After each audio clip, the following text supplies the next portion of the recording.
Today on Running to Him. The covenant of Mizpah is not a covenant of love, but a warning. Today we will read Genesis 28 through 31 and concentrate on chapter 31, 48 through 52. Genesis 31, 48 through 52 says, Laban said, "This heap is a witness between you and me this day." Therefore it was named Galeed and Mizpah, for he said, "May the Lord watch between you and me when we are absent from one another. If you mistreat my daughters, or if you take wives besides my daughters, although no man is with us, see, God is a witness between you and me." Laban said to Jacob, "Behold this heap, and behold the pillar which I have set between you and me. This heap is a witness, and the pillar is a witness, that I will not pass by this heap to you for harm, and you will not pass by this heap and this pillar to me for harm." Well, today we've looked at a good portion of Jacob's life. And while Jacob's life was not necessarily easy, it was full of adventure and intrigue. I want to look at the personalities that we find in today's reading. There are four major players: Jacob, Laban, Leah, and Rachel. These four players have their unique characteristics, and the dynamic between them is fascinating. The name Jacob means supplanter.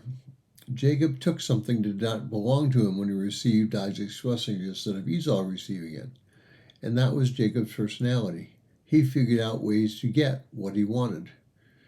Laban was deceitful. Laban only saw life as it related to him. And we see this just before he and Jacob made the covenant at Mizpah.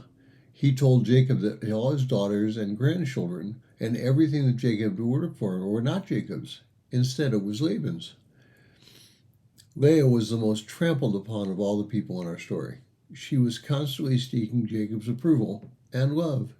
Yet through all of her work, Jacob still loved Rachel. And Rachel was closer in personality to Jacob than anyone else in the family. So she was the first to start throwing her handmaiden at Jacob. She did this so her sister would be annoyed, and so she, Rachel, would be in the place of honor because her handmaiden had borne a son to her. But it was when Joseph was born, and later Benjamin, that she gained the status for which she was looking. Each of these lives can teach us something.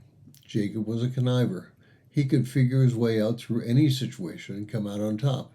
In all honesty, Laban was a thief. He could have figured out a way to steal things from Jacob, he would have. Leah was the unrequited love. Nothing she could do would change Jacob's love for Rachel. And Rachel was one of those persons who waited a long time to pay back a wrong somebody did to her. She stole her father's gods to pay him back for forcing Jacob to marry Leah first. But what does this story have to do with us? Well, if we look carefully at our lives, we will find that all of their personalities are also in our lives. As we live for ourselves, those traits will become known to others. The next time we encounter Jacob, he will become a changed man. But the covenant at Mizpah stayed with him all of his life. It was a warning to both he and Laban not to cross each other's paths. Thank you for listening. We pray that today's devotion was meaningful to you.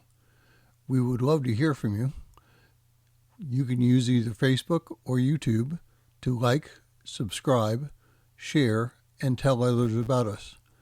If you would like to contact us, you can reach me at phineasjacobus@runningtohim.net.